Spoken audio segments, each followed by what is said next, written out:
know what I'm gonna tell you today? That thing you call laziness, it's not what you think it is. See, your brain isn't broken. Your willpower isn't weak. You're just stuck in a place where winning feels like a joke someone else is telling. And when the future looks like a lie, your body just stops. Do you agree with that, or does it sound completely wrong to you? Look, if this resonates with you at all, hit that subscribe button and turn on notifications, because what I'm about to share might change how you see yourself forever. Picture this. It's Sunday afternoon. You're sitting there, scrolling through your phone, and that voice starts up again. I should be working out. I should be writing that thing. I should be making those calls. But instead, you just don't. And then comes the guilt, the shame, the familiar story you tell yourself about being lazy, about lacking discipline, about being fundamentally flawed somehow. But what if I told you that's not the real story?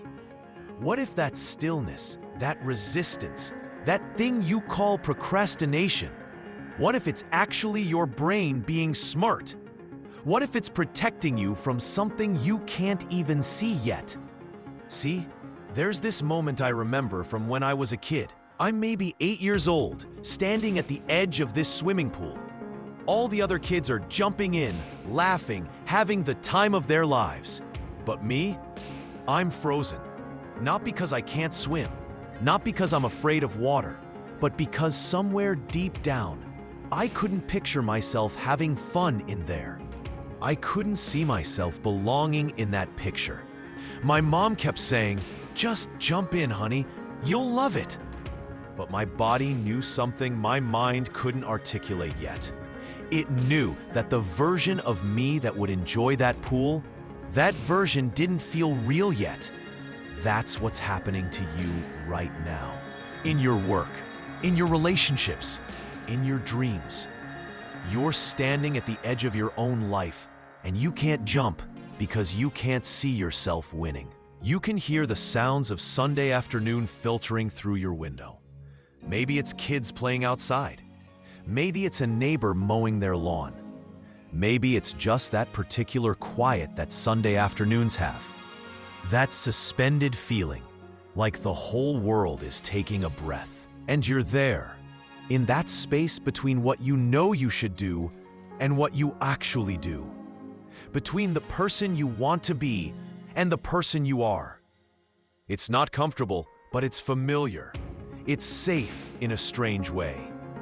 You think about opening your laptop. You think about lacing up those running shoes. You think about making that phone call you've been putting off for weeks. But then something happens. Something shifts. The energy just drains away, like someone pulled a plug somewhere deep inside you. And the story starts again. I'm so lazy. I have no willpower. I'm never going to change. But here's what's really happening. Your brain is running a calculation. It's asking a simple question. What's the probability that this effort will lead to something meaningful? And when the answer keeps coming back as low or unclear or, yeah, right, your brain does what any smart system would do. It conserves energy. See, your brain doesn't care about your goals. It cares about your identity. And if your identity says, "I'm not the kind of person who succeeds at this," then your brain treats any effort toward that goal like throwing money into a black hole.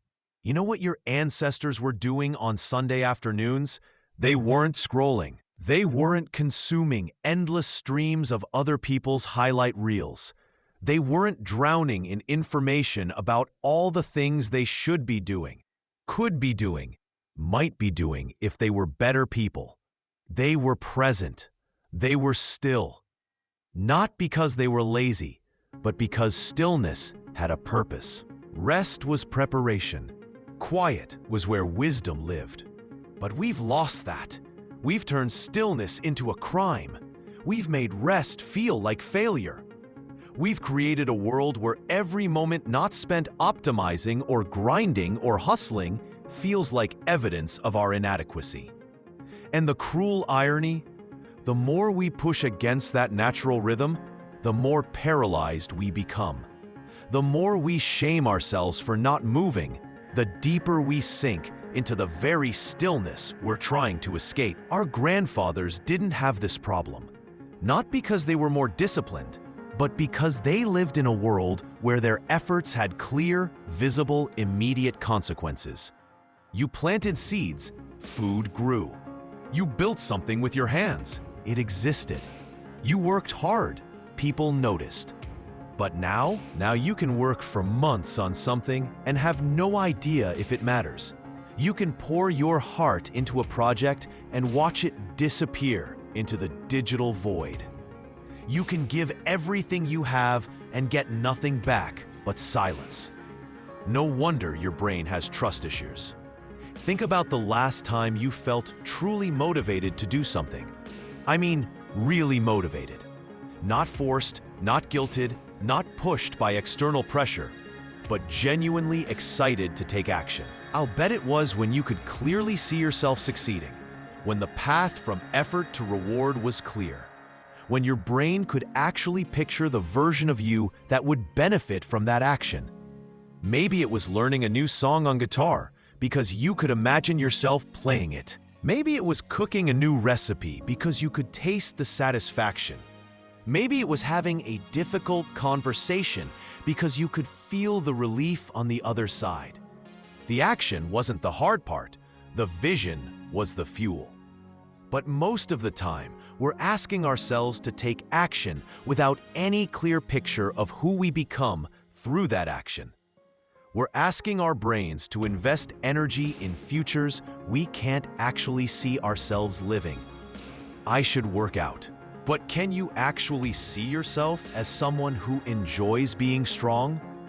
Or do you just see yourself as someone who should want to be strong? I should start that business. But can you see yourself as an entrepreneur? Or do you just see yourself as someone who wishes they were brave enough to try? I should write that book. But can you see yourself as a writer? Or do you just see yourself as someone with something to say? The difference is everything.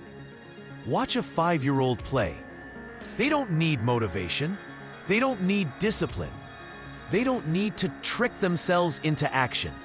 They just do. Because in their world, they can be anything. They can see themselves as the superhero, the princess, the astronaut, the teacher. The identity is fluid, available, real. Somewhere along the way, we learned to make our identities small and fixed. We learned to see ourselves as the kind of person who, and then filled in the blank with limitations. I'm the kind of person who starts things but never finishes them. I'm the kind of person who isn't good with money. I'm the kind of person who always chooses the easy path. And once those stories hardened into identity, our brains started protecting them. Because your brain's job isn't to make you happy. It's to keep you consistent with who you think you are. Here's where it gets really interesting. There's this thing in neuroscience called the prediction error. Your brain is constantly making predictions about what's going to happen next. And when reality doesn't match the prediction, it creates an error signal, a little jolt of discomfort. Most of the time, your brain resolves this by updating its predictions. But when the prediction error is about your identity, when reality suggests you might be different from who you think you are, your brain has two choices: update the identity or fight the reality. Guess which one it usually chooses? So you sit there on Sunday afternoon thinking about all the things you could do, should do, want to do. But deep down, your brain is running that same calculation. This person doesn't do things like that. This person doesn't follow through. This person doesn't succeed at hard things. And the beautiful, terrible truth is, your brain is trying to protect you. It's trying to save you from the disappointment of trying and failing. It's trying to keep you safe in the small, familiar box of who you've always been. But here's what your brain doesn't understand. That box, it's not protecting you anymore. It's suffocating you. I want you to think about something for a moment. Think about a time when you surprised yourself. When you did something that didn't fit your usual pattern. When you acted in a way that made you think, maybe I'm not who I thought I was. Maybe it was standing up for someone when you normally stay quiet. Maybe it was finishing a project when you normally give up halfway. Maybe it was saying no when you normally say yes, or yes when you normally say no. Remember how that felt? That little shock of recognition? That moment when your brain had to update its story about who you are. That's the feeling we're chasing. Not the feeling of accomplishment. Not the feeling of success. The feeling of becoming someone new. Because here's the secret that nobody talks about. You don't get motivated and then take action. You take action and then become the kind of person who takes action. You don't develop discipline and then do hard things. You do hard things and then become disciplined.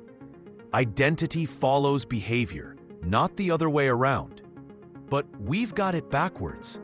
We're waiting to feel like the kind of person who goes to the gym before we go to the gym. We're waiting to feel like the kind of person who writes before we write. We're waiting to feel like the kind of person who takes risks before we take risks. And meanwhile, our brains are collecting evidence for the opposite story. See, you thought about going to the gym, but didn't go. You thought about writing, but opened Netflix instead. You thought about taking that risk, but chose safety. Every time we don't act, we're not just missing an opportunity. We're reinforcing an identity. The paralysis isn't the problem. The paralysis is the symptom. The problem is that you can't see yourself winning because you've never given yourself permission to be the kind of person who wins. And I don't mean winning like crushing your enemies and hearing the lamentations of their women. I mean winning like becoming who you actually are underneath all the stories and fears and limitations. You know what's crazy? You already have evidence that you can be that person. You've already done things that surprised you.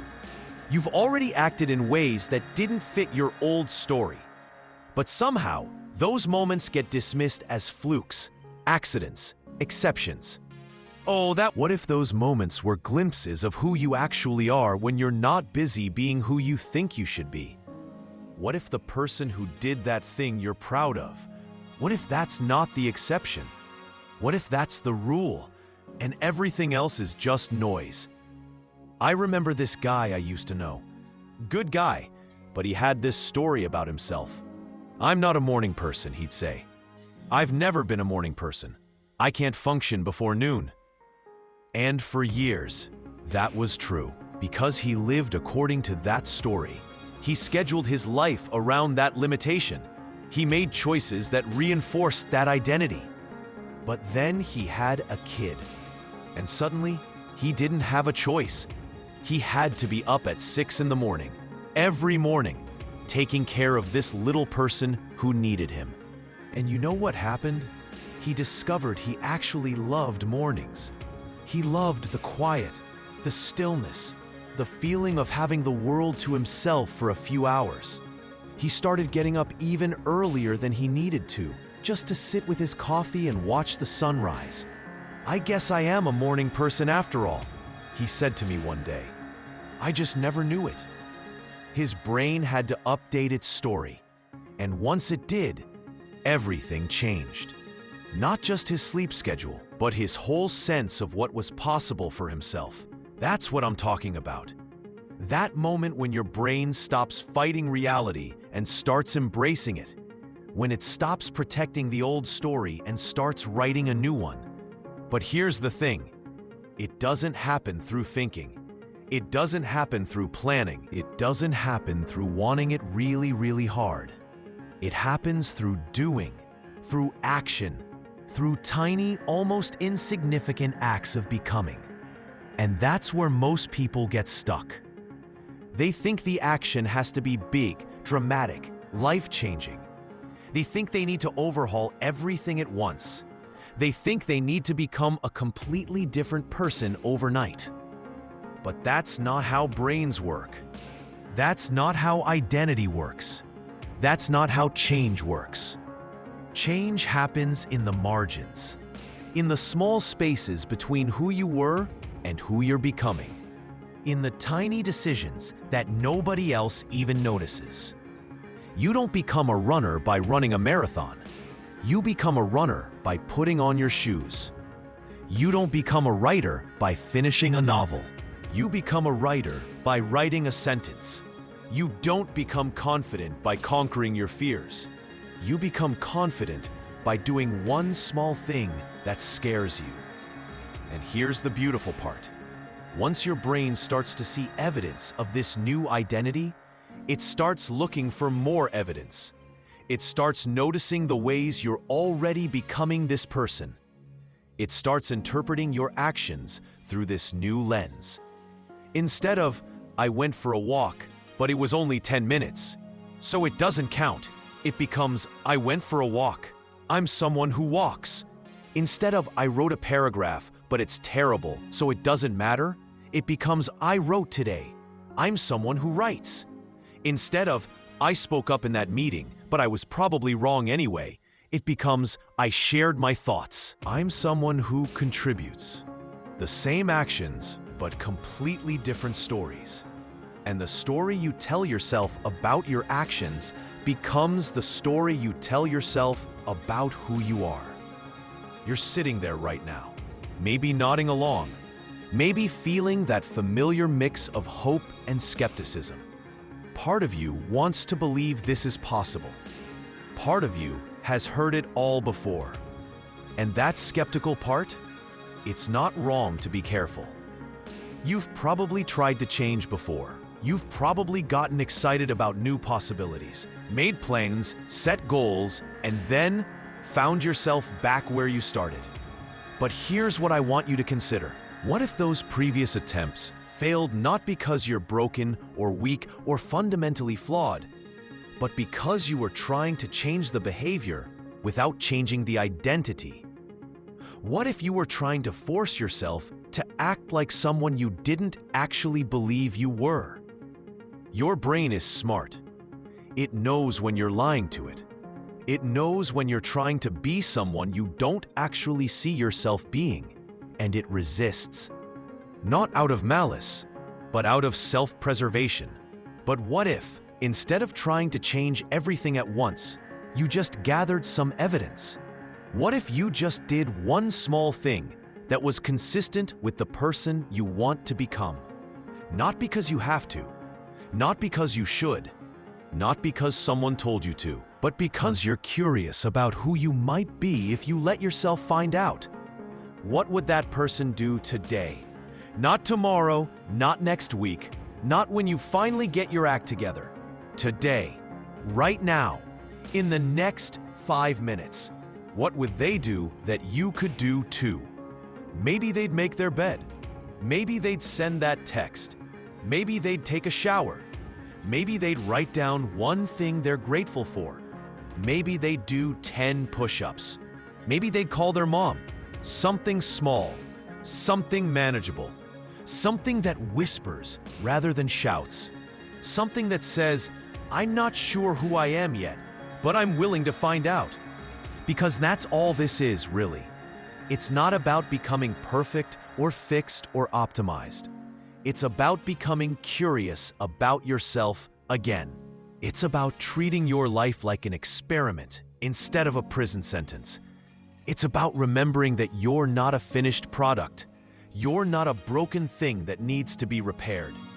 You're not a lazy person who needs to be motivated. You're a human being who's been telling yourself a story that's too small for who you actually are. And the beautiful thing about stories, they can be rewritten. Not all at once. Not through force or willpower or dramatic life overhauls. But one small chapter at a time. One tiny plot twist at a time. One small act of becoming at a time. You know what's happening right now as you're listening to this? your brain is already starting to consider new possibilities. It's already starting to look for evidence that contradicts the old story. It's already starting to wonder, what if? And that what if is the beginning of everything. What if you're not lazy? What if you're just waiting for permission to be who you actually are? What if you're not broken? What if you're just ready for a new story? What if you're not stuck? What if you're just gathering your strength for what comes next? What if the person you're becoming is already here, just waiting for you to notice? I can't tell you what that looks like for you. I can't give you a formula or a system or a step-by-step plan, because this isn't about following someone else's path. This is about discovering your own.